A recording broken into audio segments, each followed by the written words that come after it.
Hello বন্ধুরা, কেমন আছো? আশা করি ভালো আছো। আবারও নিয়ে চলে এলাম নতুন ভিডিও। ভালো লাগলে লাইক কমেন্ট করবেন আর সব বন্ধুদের কাছে ভিডিওটা শেয়ার করে দেবেন। পুরোপুরি ভিডিওটা দেখবেন, টেনে টেনে দেখবেন না, তাহলে কিছুই বুঝতে পারবেন না।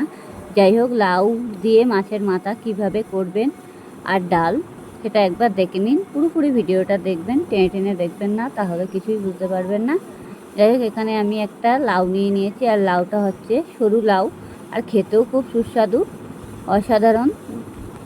আর আমি এখানে একটা বড় একটা মাছের মাথা নিয়েছি। এটা হচ্ছে কাতলা মাছের মাথা। অবশ্য মাছ নিয়ে এসেছিলো বাড়িতে, সেই মাছ দিয়ে মাছটা রান্না করেছিলাম, মাথাটা রেখে দিয়েছিলাম অবশ্য লাউ দিয়ে করবো বলে। দেখো কত বড় মাথা। মাথাটা দেখে মনে হচ্ছে কি ছোট, কিন্তু বড় মাথা। এই দেখো কাতলা মাছের মাথা। আর এখানে আমি অবশ্য ডাল নিয়ে এসেছি, মুগ ডাল। অবশ্য ভাবছেন যে এই ডালগুলো সব দেবো না, এত ডাল দেওয়া যাবে না, অল্প করে ডাল দিতে হবে। যাই হোক, এবার সবজিটা তাড়াতাড়ি আমি কেটে নেব। লাউটাকে ভালো করে কেটে নিয়েছি, বেশি কুচি করিনি, দেখতেই পাচ্ছ। লাউটা একটু বড় বড় করে কেটেছি। এই যে আগে লাউটাকে খোসা ফেলে ধুয়ে নিয়েছি, ধুয়ে নিয়ে তারপরে লাউটাকে আমি বটি দিয়ে কেটেছি। অবশ্য আমি কোনো মেশিন দিয়ে কাটিনি, কেটে আমি পাত্রে রেখেছি। এবার আমি পেঁয়াজ কেটে নিয়েছি আর কাঁচা লঙ্কা। এবার মাছের মাথাটাকে ভালো করে ধুয়ে এনেছি, দেখতেই পাচ্ছ। এই যে বড় মাছ, মাথাটা এমনিতেই। এবার এইটুকু ডাল নিয়েছি, দেখতেই পাচ্ছ যে ডালটা বাটির মধ্যে কতটুকু আছে। ডালটা আমি এবার ভালো করে ভেজে নেব। অবশ্য শুকনো অবস্থা থাকতে ডালটা ভেজে নেবো, ডালে কোনো তেল দেওয়া লাগবে না। এমনি কড়ার মধ্যে দিয়ে মুগ ডালটা ভালো করে একটু লাল করে ভেজে নিতে হবে। মুগ ডালটা যত ভাজবে তত গন্ধটাও ভালো লাগবে, খেতেও টেস্টি লাগবে। যাই হোক, ডালটাকে আমার ভাজা অলরেডি হয়ে গেছে। এবার আমি প্রেসার কুকারের মধ্যে লাউটা দিয়ে দিয়েছি আর ডালটা দিয়ে দিচ্ছি। দিয়ে আমি প্রেসার কুকার ঢাকনাটা আটকে দিলাম। এবার দিয়ে প্রেসার কুকার জালটাকে ধরিয়ে দিয়েছি, একটা ছিটি মেরে নিলাম। আমি কড়াই বসিয়ে দিয়েছি। অবশ্য কড়াইতে আমি তেল দিয়ে দিয়েছি, একটু হলুদ দিয়েছি। এবার ভালো করে এটাকে আমি চারি সাইড এধার ওধার করে ঘুরিয়ে নেব। লবণ আর হলুদ দিয়ে আমি মাছের মাথাটা ভেজে নিচ্ছি, মাছটাকে। এবার মাথাটা ভালো করে ভেজে নিতে হবে, একটু লাল লাল করে। যেটি হোক, মাথাটা একটু না ভাজলে ভালো লাগবে না, খুব একটু কড়া করে মাছটাকে ভাজতে হবে।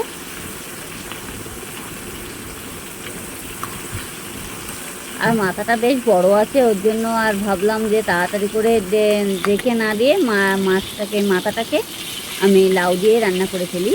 যাই হোক, এক পিঠ আমার ভাজা হয়ে গেছে অলরেডি। এবার এটা আমি ভেজে নেব। এবার আমি মাছের মাথাটাকে তুলে নিয়েছি, নিয়ে আমি একটা নোড়ার সাহায্যে থেতো করে নিয়েছি, নিয়ে আমি আবারও কড়ার মধ্যে দিয়ে দিয়েছি। এবার অবশ্যই এত বড় মাথা খুন্তি দিয়ে তো থেতো করা যাবে না, একটু হালকা একটু ভারী জাতীয় জিনিস দিয়ে এটাকে থেতো করে নিতে হবে। আপনারা চাইলেও নিতে পারো, কোনো অসুবিধা হবে না। যাই হোক, আমি মাথাটা ভেজে নিয়েছি, আবারও করে নিয়ে আমি কড়ার চারি সাইডে মাছটাকে এধার ওধার করে দিয়েছি।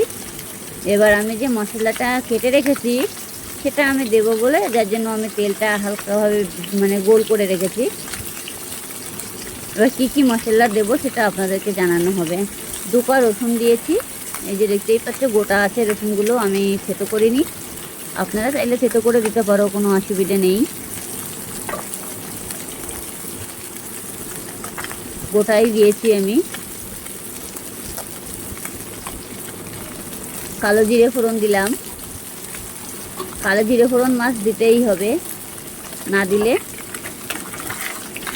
টেস্টি হবে না। যাই হোক, গ্যাসটাকে একটু বাড়িয়ে দিয়েছি। এবার আমি পেঁয়াজ কুচি আর লঙ্কা কুচি দিয়ে দিয়েছি। আপনারা যেমন লঙ্কাটা খাবেন তেমন দিতে পারবেন। অবশ্য আমি এখানে 3খানা লঙ্কা দিয়েছি ছিঁড়ে। এবার এটাকে আমি ভালো করে ভেজে নেব। অলরেডি একদম পুরো ধীরে ধীরে হয়ে যাবে ভাজাটা। আর যত ভাজবে বেশি ভালো করে, তত সবজির মধ্যে দিলে এই কাঁটাগুলো গালেই লাগবে না, এত টেস্টি হবে, খেতেও খুব সুস্বাদু। অতি অবশ্যই ঘরে বসে একবার করে দেখুন এই রেসিপি, তাহলে বুঝতেই পারবে। লাউ দিয়ে মাছের মাথা আর মুগ ডাল। যাই হোক, এখন আমি হলুদ দিয়ে দিলাম।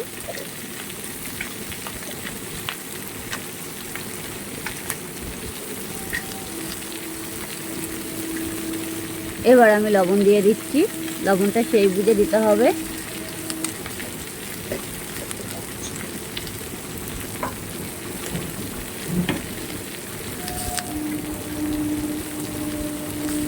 হালকা পরিমাণ চিনি দিয়ে দিচ্ছি।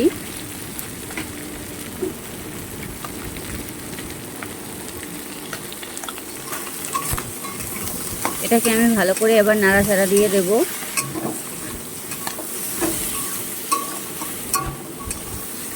অলরেডি নাড়তে হবে, দেখতেই পাচ্ছ একদম পুরো লাল ভাব চলে এসেছে। এভাবে পুরো ভেজে নিতে হবে ভালো করে। অলরেডি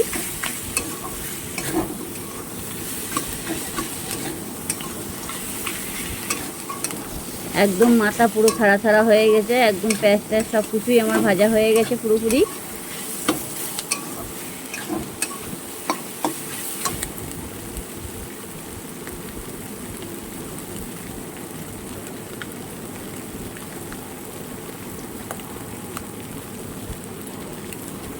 একটু জিরের গুঁড়ো দিলাম আমি।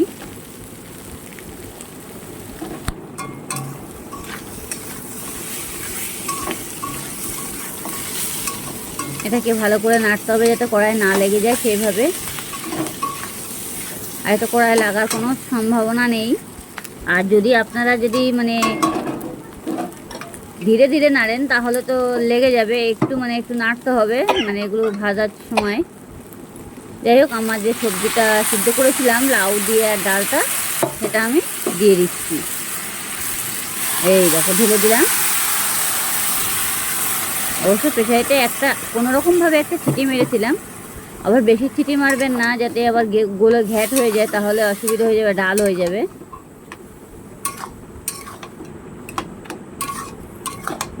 এবার এটাকে ভালোভাবে নাড়াচাড়া দিতে হবে। অবশ্য দেখতেই পাচ্ছ যে মাছের মাথাটা দিয়েছি, সেই মাছের মাথাটা একদম পুরো এই জলে পুরো একদম পুরোপুরি হয়ে যাবে। এটা হালকাভাবে মানে নাড়াচাড়া দিতে হবে, একটু গ্যাসটাকে একটু বাড়িয়ে দিতে হবে। যাই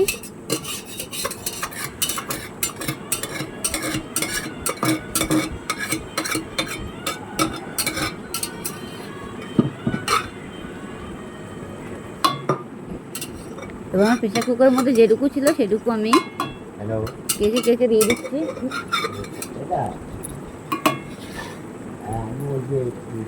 এবার দিয়ে দিলাম।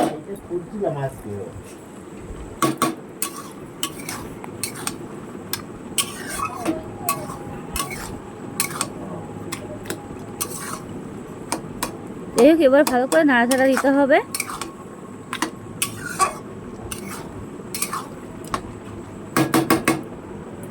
এবার নাড়াচাড়া দেওয়া হয়ে গেছে অলরেডি। এবার আমি এটা কিছুক্ষণের জন্য ঢেকে দেব। এবার ঢাকাটা খুলে নিয়েছি। এবার দেখো আমার ঝোলটা পুরোপুরি টেনে গেছে আর কালারটা কত সুন্দর চলে এসেছে। অবশ্য আমি আবারও বলছি, এটা লাউটা কেটে প্রেসার কুকারে দিয়ে ভালো করে সিদ্ধ করে নেবেন। আর ভালো লাগলে লাইক কমেন্ট করতে ভুলবেন না, কেমন?